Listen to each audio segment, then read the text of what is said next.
नमस्कार शेतकरी मित्रांनो, बरेच दिवस झाले आपण PM किसान व नमो शेतकरीविषयी कोणतीही व्हिडिओ किंवा अपडेट तुम्हाला दिली नाही. पण शेतकरी मित्रांनो, सध्या सोशल मीडियावर बऱ्याचशा फेक बातम्या चालू आहेत. म्हणजेच की काही शेतकऱ्यांना अशा बातम्या देत आहेत की PM किसान नमो शेतकरी योजना बंद करण्यात आली. तर ह्या बातम्या खऱ्या आहेत का पाहूया. व त्याचबरोबर नवीन असेल तर आपल्या लाडक्या भावाच्या चॅनलला सबस्क्राईब करायचे विसरू नका. शेतकरी मित्रांनो, तुम्हाला माहीत आहे जे काही PM किसान योजना आहे ती केंद्राद्वारे चालवण्यात येत आहे व दर 6 महिन्या म्हणजे की दर 4 महिन्याला तुम्हाला 2000 रुपये मिळत होते आणि दरवर्षी तुम्हाला या PM किसानद्वारे 6000चा लाभ मिळत होता.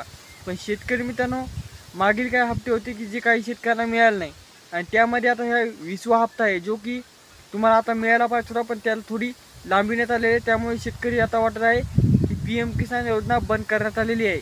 तर शेतकरी मित्रांनो, PM किसान बंद नाही झालेली आहे, PM किसान चालूच आहे. पण नेमका हा 20वा हप्ता अद्याप का नाही आला? शेतकरी मित्रांनो, शेतकऱ्यांची जी काही जूनमध्ये पेरणीची धावपळ असते त्या धावपळीमध्ये शेतकऱ्यांना जर हे PM किसानचा 20वा हप्ता मिळाला असता, त्यांना थोडा हातभार लागला असता. शेतकऱ्यांचे थोडे जे काही पैसे होते ते वाचत होते आणि शेतकऱ्यांना थोडासा हातभार लागल्यामुळे शेतकरी बी खुश झाले असते. पण शेतकरी मित्रांनो, जूनमध्ये पैसे न येता आता जुलैमध्ये ढकलण्यात आले आहेत. म्हणजे की जुलैमध्ये तुम्हाला पैसे मिळणार आहेत.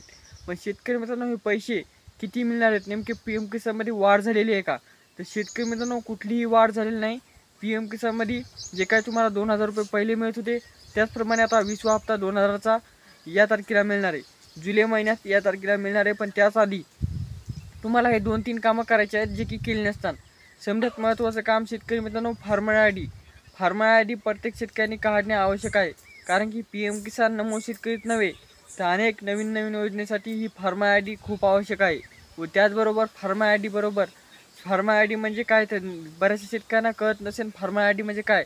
तर शेतकरी ओळखपत्र सोप्या भाषेत सांगायचं झालं तर शेतकरी मित्रांनो, जसे आपले आधार कार्ड असते तर हे आपल्या शेतीचे आधार कार्ड, आपली शेती किती आहे, कोणत्या क्षेत्र आहे, फळबाग आहे, कशी आहे, संपूर्ण माहिती या फार्मर IDद्वारे कळणार आहे. तर त्या फार्मर IDद्वारे तुम्हाला पीक विमा भरायचा असला तरी फार्मर ID लागणार आहे. कर्जमाफी करायची असली तरी फार्मर ID लागणार आहे. नवीन एखाद्या योजनेचा लाभ घ्यायचा असेल शेतकऱ्यांना तरी पण फार्मर ID लागणार आहे. त्यानंतर दुसरी योजना म्हणजे की शेतकरी मित्रांनो, जी काय आपले आपले जे काही आधार कार्ड आहे ते बँक खात्याला लिंक पाहिजे, जेणेकरून ज्या बँक खात्याला पैसे तुमचे येत आहेत इथून मागे त्याच बँक खात्यामध्ये पैसे येतात. जर आधार कार्ड लिंक नसेल तर दुसऱ्या जुन्या बँक खात्यामध्ये पैसे जातात आणि शेतकऱ्यांची खूप मोठी परेशानी होती.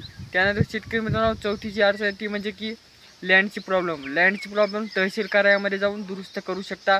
त्यानंतर तुम्हाला PM किसान असो नमो शेतकरी असो दोन्हीचे पैसे योग्य ते मिळणार. कारण की PM किसानच्या पार्श्वभूमीवर नमो शेतकरी राबविण्यात येत आहे. नमो शेतकरीचे पैसे पण तुम्हाला याच्या संगत मिळणार आहेत. शेतकरी मित्रांनो, नेमके जे काही तुम्हाला 24 फेब्रुवारीला PM किसानचा 19वा हप्ता मिळाला होता त्या अनुषंगाने 24 जुलैला हा पैसे मिळू शकतात आणि शेतकऱ्यांना ते पैशाचा लाभ घेता येऊ शकतो. अशा प्रकारची माहिती होती. आणि पुन्हा एकदा सांगतो की PM किसान योजना बंद नाही झालेली. तुम्हाला हा लाभ लवकरात लवकर मिळणार आहे. भेटूया नेक्स्ट शोमध्ये. तोपर्यंत धन्यवाद.